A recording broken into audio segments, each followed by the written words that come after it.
Hello, here we are again coming to you from the Lifestreams Thailand YouTube channel. This is William and I'm Warren, and we are sitting here in our wholeness, or we're trying to anyway, and talking about different things that interact with that, heighten it, dull it, etc., etc., etc.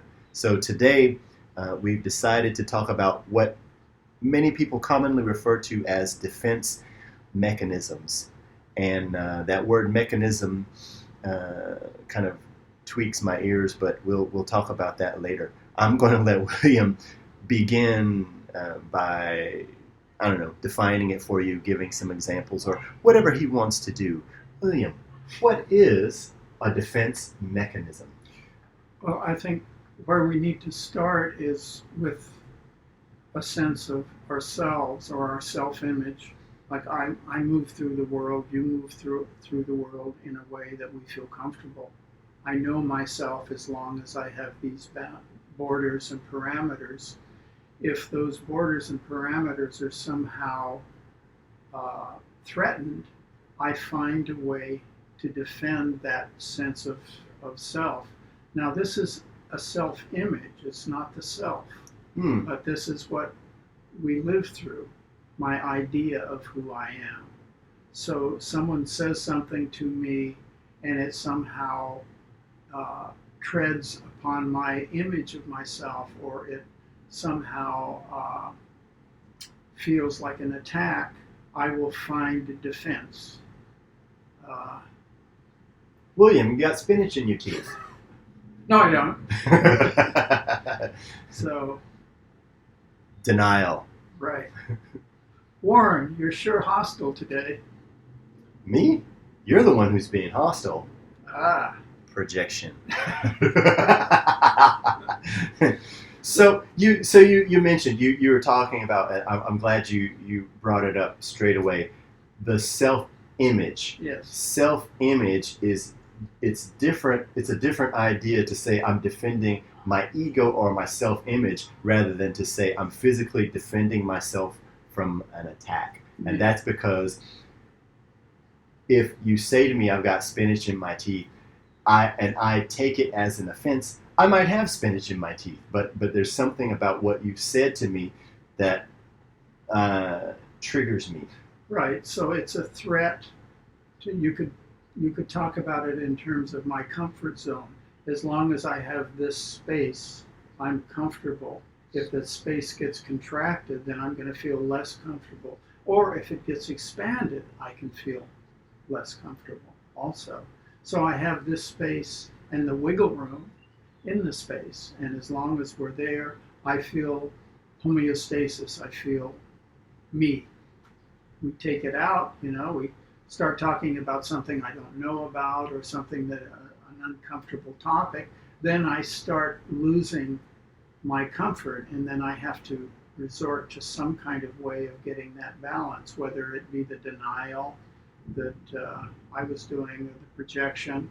And there's several different ones, but the idea is there are ways of creating that homeostasis, or that sense of self image.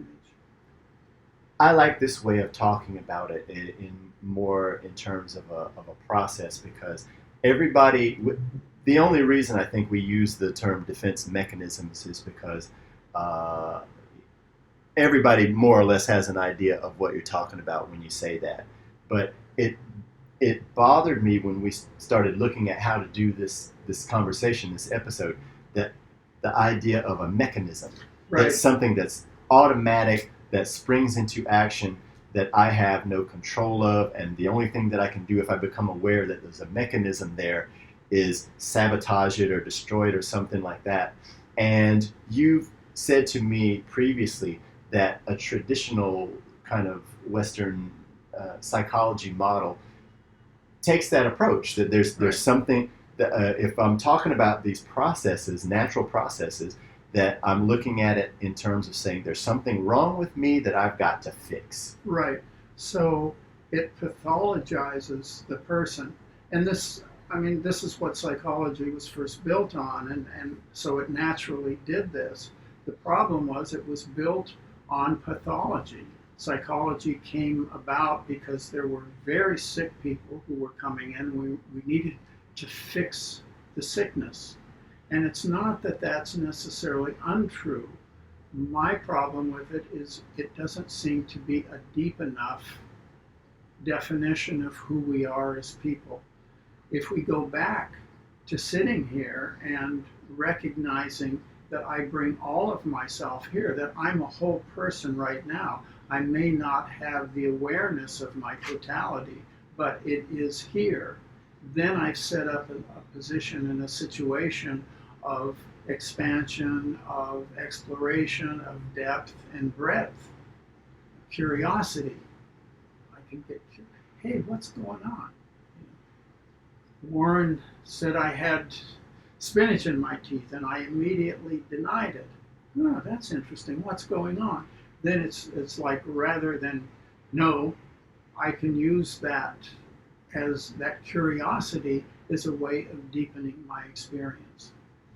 Becoming more aware of the processes, the way you've described it to me in the past is that you can create more wiggle room for yourself, that you can respond instead of reacting. Yes. Either I accept, well, this is how I am, or this is how I am and it's terrible and I've got to crush it. It's like it's just a new understanding and a new awareness of myself, who myself is. I mean, if I've got anger or feel some hostility or whatever, it's not going to do me any good to deny the fact that I have it, because it's there. And if I'm not aware of it, I'm going to react against it probably in some way that I have no control of. Can you tell the fine people? We've talked about this a lot over the years, and you've given me some ideas about some exercises, some kind of practical ways to go home, when I've got some quiet time to myself, to sort of sit with these things. How does that work? How can that work? Okay, we covered this a little bit in the first video, but I'll go over it because it's a constant, and it's something that I've been working on for years, and I imagine I will until the end of the game. We have 4 ways of taking experience in, and these are, we can call them the streams of life, the life streams, or quadrants, 4 quadrants. We're embodied. We're embodied in these organisms, and they're full of awareness. Sensation is going on, and that's always happening. There's never a moment. Well, there is. It's called death when we don't have the sensations going on. So here I sit, and the exercise that I do for myself is when I wake up in the morning, I lay there for a while and I just become aware of what's happening physically. At my age, there's usually a couple of pains and aches and things somewhere, and rather than try to do anything with them, I just kind of acknowledge them, maybe put a little awareness or breath into them, and get a sense of who I am embodied before I get up and start being William. I'm just bodily sensation at that moment. So that would be step number 1. Then I'll take a few breaths in, and I'll ask myself, is there an emotional sense that I'm coming into the world with this morning? And particularly if I've had a vivid dream, I may still have some remnants, maybe some joy, sorrow, anger from the dream. So I notice, oh, yeah, there's some anger that's in my body. So I've created a second layer. Then I can look in, how am I holding that anger? How do I know I'm angry? And then maybe I notice for myself in the shoulders and the neck, oh, okay, there's some anger there. That's how I'm holding it. I breathe into it, acknowledge it, just be with it. I'm not trying to change anything at this point. I'm trying to be curious, to allow myself to deepen my experience of me. And then I go up into the next level, which is thinking, are there thoughts that go along with this? and maybe there's a trace memory of the fight I was having in the dream. So it was like, oh yeah, yeah, yeah, and that may connect with who I was fighting with. Maybe I had an argument with someone the day before or something else. It may or may not connect to my everyday life. So there's the thinking process and how that fits in with the other two. And then there's kind of a general overall sense, which is the intuition. What is my kind of universal sense of this? Is there an image or is there a symbol or some way that this ties all together? And that's when I get up in the morning.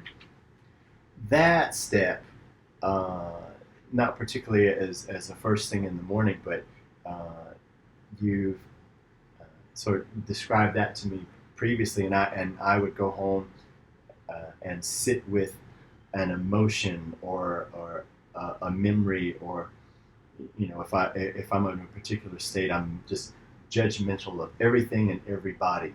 You told me to go home and sit with the judge. What kind of clothes does the judge wear, or what does he look like or she look like, or whatever, and like somehow giving it a form, or like a more concrete image, just puts me in touch with the emotion, with the feeling, or what the judgments are.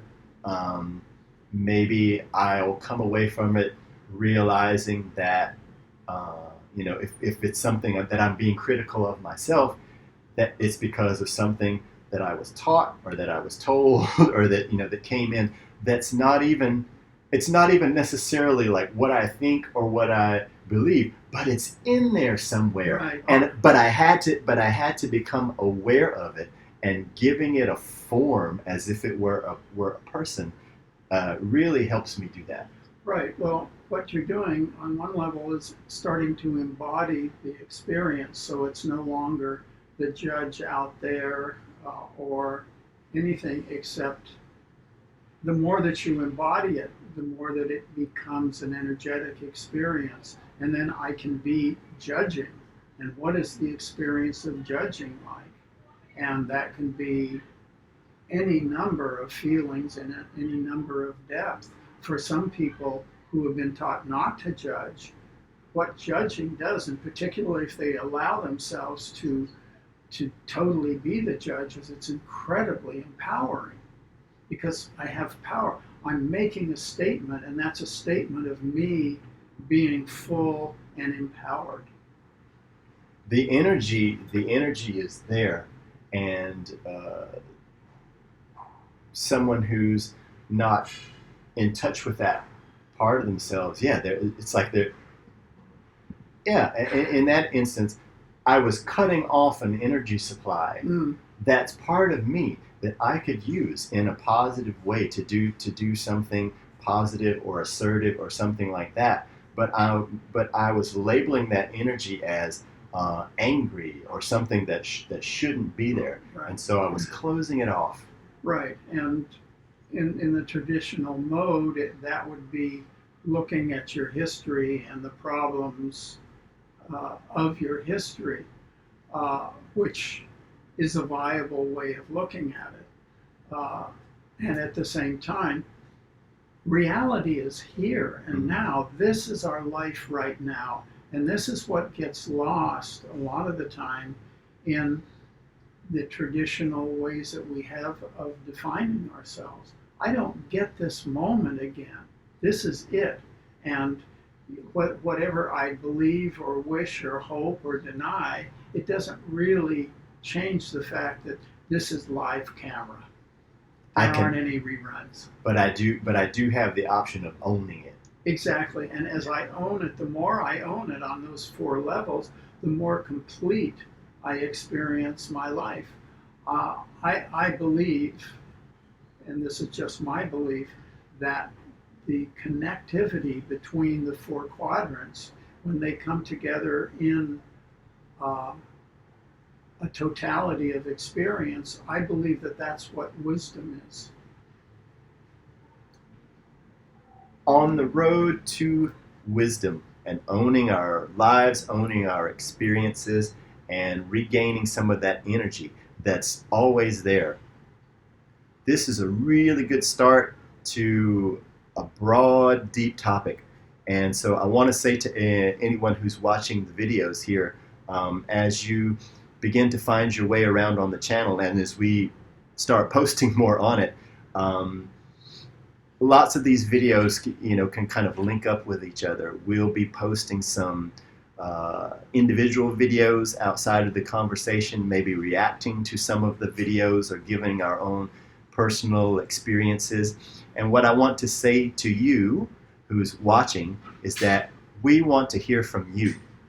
The reason that we're doing this, the reason that we're posting these videos is that we want to connect with you. So let us know what you think. Let us know what it suggests to you, what your reactions, what your own observations are. And please, as we start up this new channel, there'll be more and more videos. So take a look around at what's there and get back to us. Thanks.